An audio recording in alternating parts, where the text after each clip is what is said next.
On these kinds of conferences, there are a lot of talks by speakers that motivate you and inspire you and will let you think in technology in a new way and let you think about new things to create. But that's not me. It's not going to be this talk. I'm afraid I'm going to have to give you a lot of bad news. I'm going to complain a bit. Sure. There are... Oh, there's nothing on screen? No.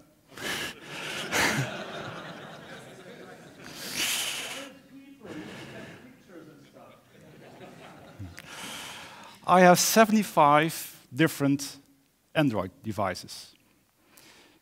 And I think that's not something to brag about. It's a problem. It's a problem that's caused by the Android WebView. And the WebView is complex and, for developers, depressing at times.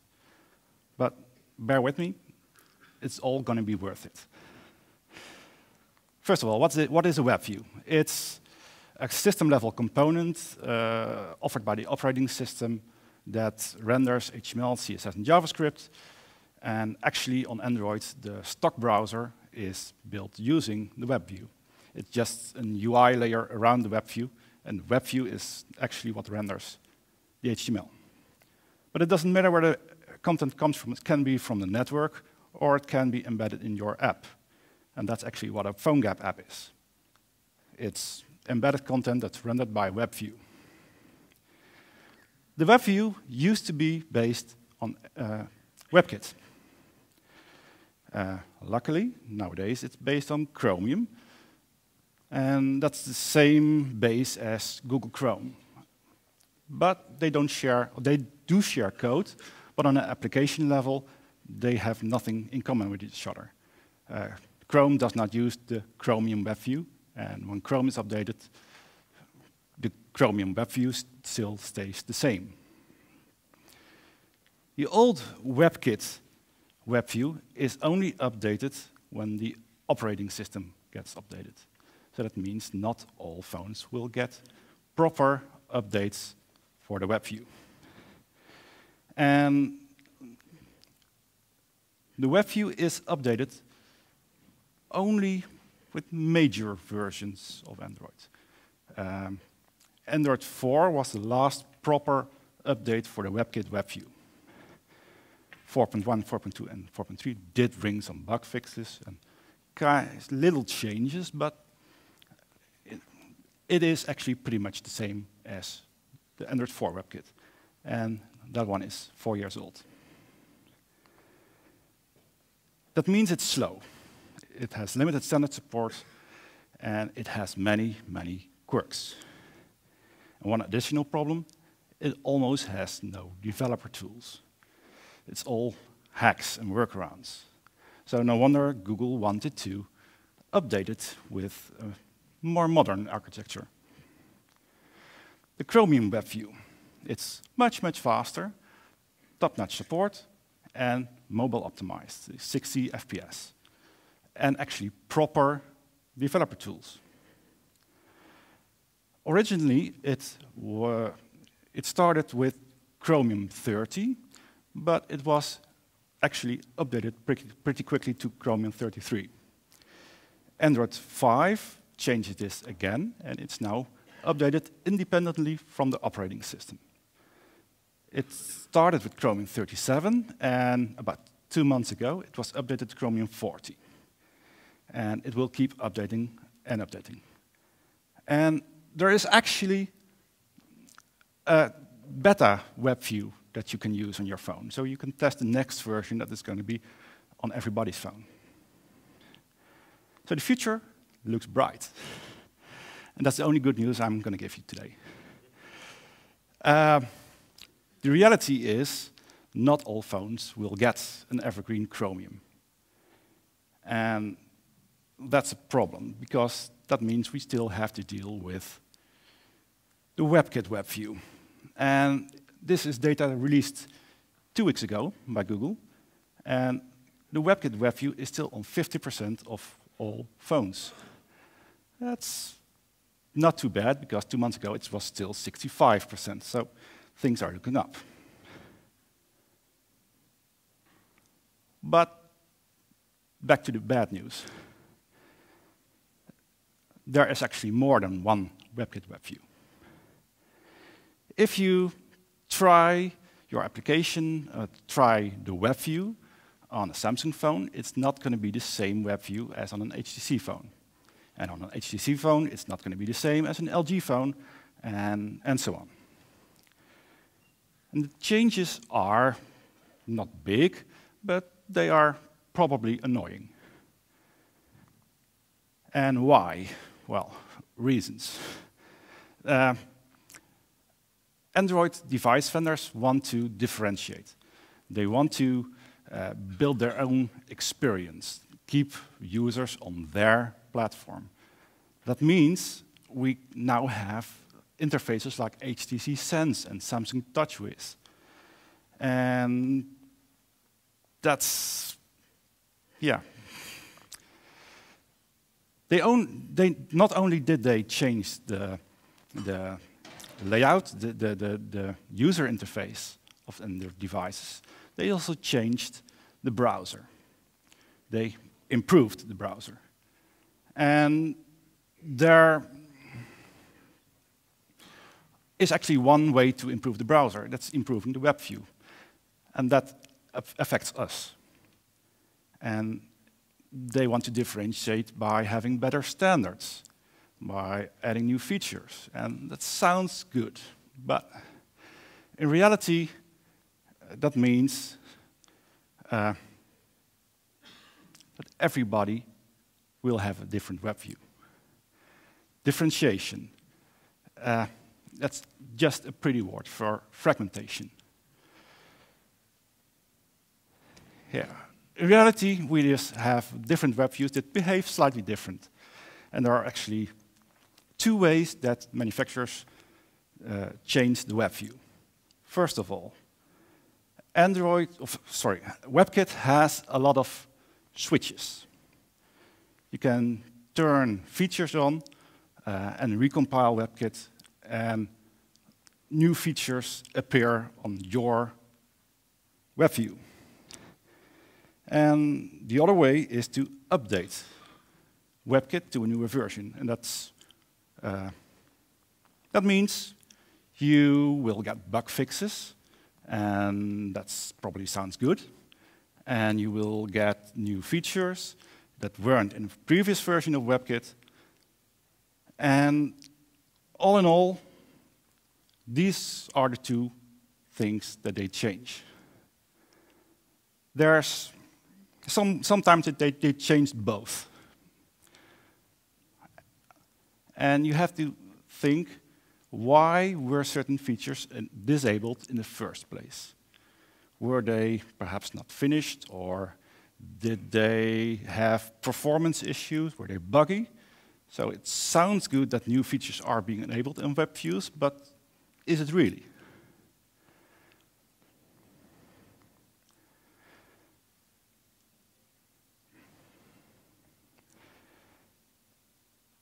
Better standard support is only useful if it's available on all devices. And what happens is that different vendors enable different switches. So one version of WebKit has one particular set of features, another device has another set of features. And unfortunately, you can't rely on that. You have to build for the lowest common denominator, sadly. That means that features like WebView, Web Audio, and IndexedDB are difficult to get right on all devices, and maybe it's even impossible to get right. And that's a shame. But the Chromium WebView isn't our savior. It's it's better, but there are also problems.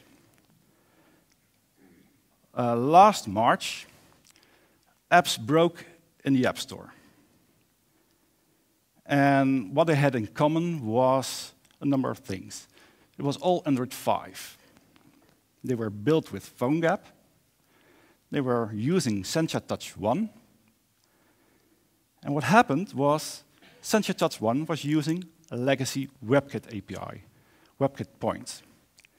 And somewhere around Chromium 38, Google decided to remove it.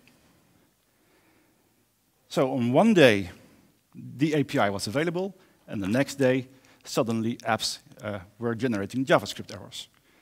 And that's also a problem, because this time it was a WebKit API, which is legacy, and well, Sencha Touch shouldn't have used it, but maybe next time it's going to be another API. And right now, I think Smile is on the chopping block. And that's a proper standard. That's not a legacy API. So the drawback of using Chromium is that you don't have much control. And not all devices will get an update to Android 5. Some Chromium WebKit of Chromium WebView devices will stay on Android 4.4. Chromium 30 and 33 are here to stay. And that's a problem, because Google wasn't finished when they introduced the Chromium WebView. Compared to Chrome, they disabled a lot of features. There's no WebGL, there's no WebRTC, and no Web Audio. That's only available on Android 5. And that's just 10% of the market right now. Let's recap. On one hand, we have bad performance. We have limited standard support, and we have vendor-specific versions. On the other hand, we have better standard support, but limited control. And all in all, we have fragmentation. Now, how do we deal with this? Well, there's not a universal solution. And for me personally, I just try to manage. That means testing, testing, and testing. And that's why I have 75 different Android devices. But who else has 75 Android devices? Not even PPK. Perhaps you should try an Open Device Lab. They have devices available for you to test. There are 144 labs in 34 countries, more than 4,000 devices available. So maybe there's one in your area, and you can probably not test on 75 different devices, but probably on some devices that you don't have. But even if you have 75 different devices, there's still a problem. Because if you test on all devices, probably one is going to be broken. There's going to be some weird quirk that prevents something in your app from working on that device. And you could try creating workarounds, and that's what I do. But when you implement a workaround, probably some of the other devices is going to break. And you test again all devices, and you create a workaround for that other device. And another device is going to break. And it's just an endless loop of workarounds. And sometimes you can't solve problems. And there is also another solution. But I'm not going to talk about it. I'm just here to give you the bad news. It's called Crosswalk. I'm going to tell you that. And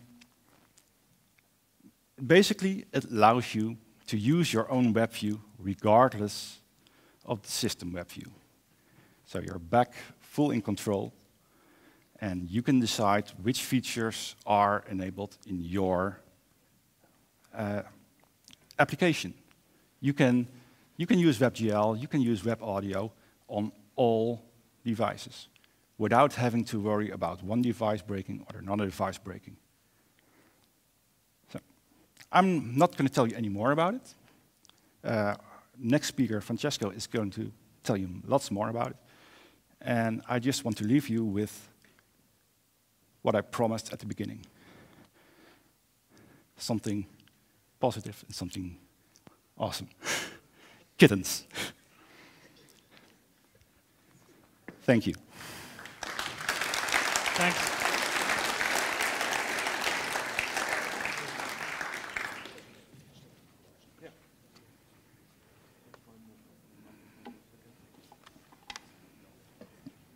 Hello? Yeah. Excellent. So let's switch over to Francesco. And we can have a quick sit down if you want to. Okay. No, not going to go away that quickly. Okay, it's like meeting one of those battle-hardened soldiers with like a scar over the face and stuff. Like, I've seen the bad things in technology. It's kind of depressing because my Nexus 5 just died and I went to the airport and I looked at all the phones there, and of these 20 phones that they had for Android, the one that supported Lollipop was the one that was £300 more expensive than all the others. Yeah. Do you think there is a chance that this will change, that we will get older phones to upgrade any longer, or is it just has that ship sailed? I've given up on updates. Only top-end, high-end phones get updates. Lower-end just stay with the version they shipped with. And that's pretty sad because even earlier this year, I saw phones being sold with Android 2.3. So that's, yeah, what you going to do about that? I've seen in India that when you buy a mid-range phone, you get three phones based on, what was the G one? The Android G? No, Honeycomb.